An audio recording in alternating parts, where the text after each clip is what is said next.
Squadiddly bunghong gamers, it's me, your boy, Soul. He's not dead. Not yet anyway. So, hello! It's been a hot minute since I've seen you. I know a lot of you think I quit Genshin, but I genuinely don't think any of you know what quotations mean. I mean, hell, I even specifically said that I wouldn't make a video anymore unless there was actually something I wanted to talk about that was Genshin related, and oh, look at that! There's something I want to talk about that's Genshin related, so now I'm making a video. It's almost like that's what I said I was gonna do. So, with that being said, you read the thumbnail, or title, I don't really know, you probably read both, so you already know what's on the chopping block today, because despite what many of you think, I never quit playing Genshin. I just slowed down pretty drastically, taking steps back from it in order to protect my mental health. And in the time I've been playing the game, there is a new change that really pissed me off, and it's something that I made a video about around 10 months ago, talking about how this specific topic was only gonna keep getting worse and worse and worse, and it did. So go ahead and put another coin in the Soul was right jar right next to the Dea will be bad and Ayato will be mid. And while you do that, let me go ahead and preface some things before the meta slaves run to the comments to talk about how they beat Spiral Abyss easily in 10 seconds, and therefore it's not a problem because if they can do it, anybody can do it. And it's a massive skill issue on your part because the game is not that hard. Newsflash, bozo. Not everybody is you. No two people share the same experience in life. Just because it wasn't a problem for you doesn't mean it wasn't a problem for somebody else.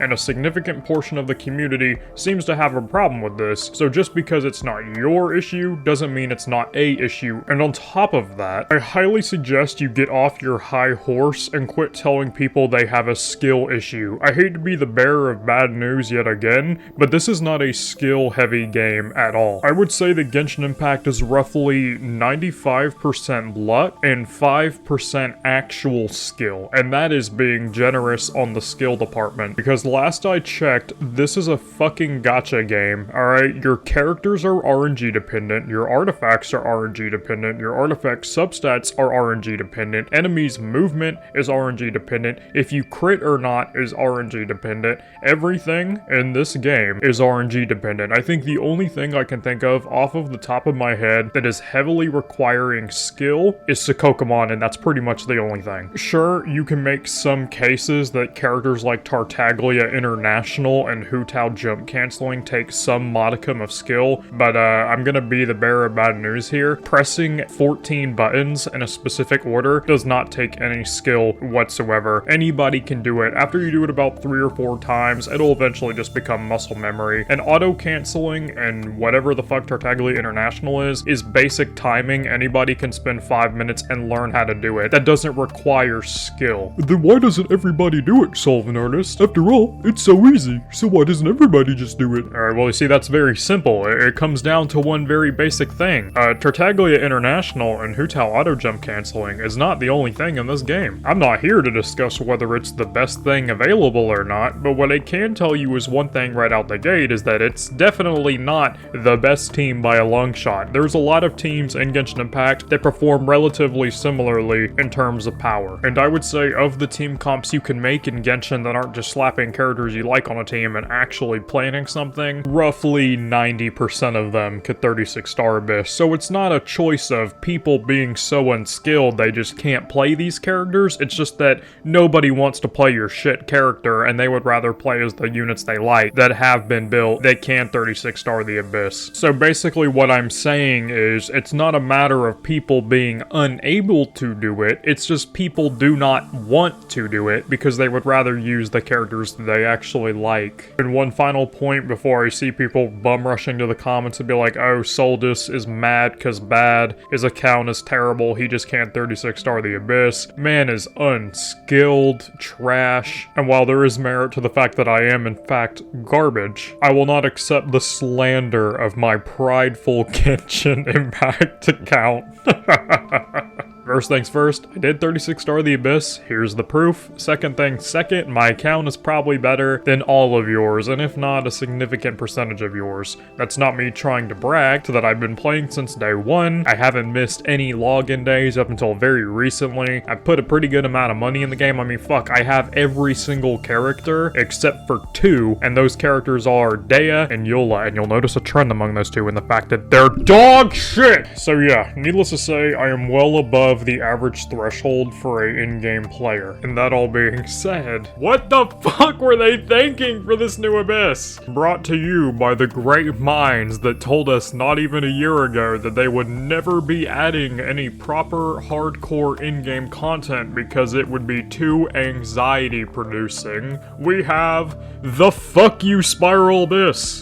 Complete with freezing ice and hydro heralds with a everlasting shield and the capability to perma-stun lock one-shot you. The rampaging duo quad beastkin setup that will roll you to death even if you have a fully max Zhongli shield on, because fuck you, loser. And who could forget the giant Abyss Lector who will constantly spam shields like a shitty Overwatch support and then make it impossible to deal any meaningful damage to him. And if that doesn't tickle your fancy, we also have 2 waves of 3 Whopper Flowers followed by 2 waves of 3 perpetual mechanical arrays to really rub some salt in your wounded nutsack. Oh my god, is that not enough for you? You really must hate yourself. We also have the Electro Manifestation that will run around the room like an autistic 5-year-old and doesn't stand still for long enough to do anything. What's that? You brought Raiden National in so that you could beat the Abyss Lector on the second half?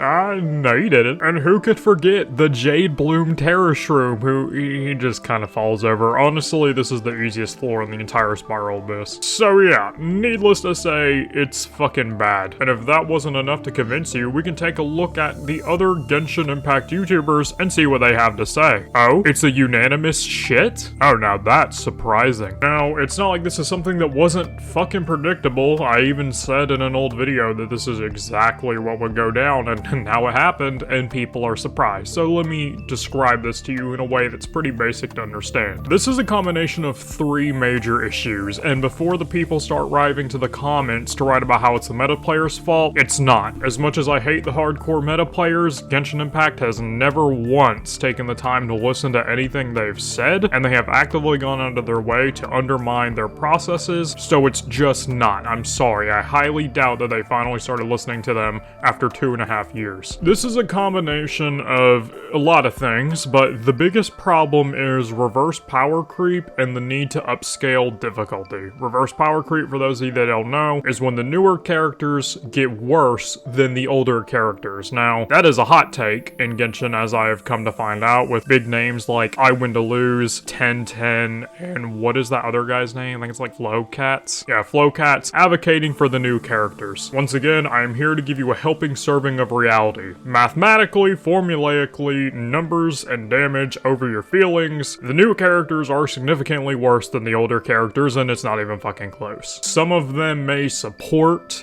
more powerful older characters in a better way, but for most of the new characters, they are direct downgrades to older characters. Here's a great example. Layla. I love Layla. I love her design, I love her appearance, I love her personality, and I love her color scheme. She is one of my favorite characters. Matter of fact, I have had Zhao as my profile icon in Genshin Impact for 2.5 years until Layla came out, and now she's my profile icon. However, I'm not here huffing copium telling people that Layla is good, because the fact of the matter is, Layla is a worse Diona. She can't battery, her shield is decent, but I hate to break it to you, high cryo shields are fucking useless, and her damage is mid at best. Meanwhile, you have another support character who came out years in advance named fucking Diona, who buffs movement speed, shields, buffs elemental mastery, heals, and her damage is pretty decent at high investments. Meanwhile, Layla needs all 6 of her cons to be at least decent. Another great example, Kuki Shinobu in Dori. Kuki Shinobu is an amazing electro healer and elemental damage applicator for teams that require electro reactions. Her healing follows you around in periodic movements and zaps a wide area around you, so it's very easy to control and affect your ways of doing damage. Not only that, because her scaling is so high, and at later constellation she transverts some of her elemental mastery into pure damage on additional hits of your character, her damage isn't actually as bad as a lot of people think. And then you have Dori. I am ending the discussion there. And it's obviously not just the 4 stars, some of the 5 stars are especially lacking. Another great example is Baiju, who had no excuse being as bad as he was after we waited 2.5 years for him, and he came out and was dog shit. Who could forget the legendary dumpster fire that is Dea? The fact of the matter is, a lot of the older characters are significantly better than the modern characters in terms of damage. Now, that alone isn't a problem. If that were the only issue, it wouldn't be that big of a deal. But here's the crux. MiHoYo didn't scale everything to match the modern and older 5-star characters. They upscaled everything to become stronger than them, thus making our issue significantly worse. Here's a fun fact. About 1.5 years ago, I made a video talking about how Spiral Abyss was only going to get worse. And in that video, I drew a comparison to the Alpha Rift Hounds and Dvalin. Did you know that back then, an Alpha Rift Hound on Inazuma Island would have had more HP than the Dvalin boss fight? Think about that. A alpha enemy has more HP than a fucking world boss. Is that not enough to paint the picture for you? Okay. Well, what about the wildebeest that you can find in later segments of Sumeru? What if I told you that one of those wildebeest has more HP than the entire Tartaglia boss fight? Think about that. On top of that, their moveset is not as predictable as Tartaglia's, and guess what? They do more damage. If you do not see the fundamental design flaw in that logic, I hate to break it to you, you will never understand the crux of the issue, and you should just leave now. But for those of you that are still interested, let me tell you, it gets worse. Because once a character is put into Spiral Abyss, or an enemy for this case, they get an Abyss buff, which equates to roughly 50% more HP, and that is based off of their outscaling world level. So for example, if I have a level 90 enemy, and I put them on floor 12-3 of Spiral Abyss, they're level 100, so they get that buff, then they get the level disparity buff, and then they get the Abyss buff on top of that, meaning that 300,000 HP, well guess what, buddy? Now that's roughly 2 million HP, and also there's 4 of them, and also they will perma-stagger stunlock you and kill you before you can do anything about it if you get hit once. But once again, this wouldn't be as big of an issue if there wasn't another problem quelling through the entire system, and that is the fact that enemies aren't designed to kill you. No, they're designed to stall for time. That is it. So basically, MiHoYo is wrapped up in a game plan where they realize they can't make any actually meaningful, skillful content, so instead, they're making very annoying enemies and floor placements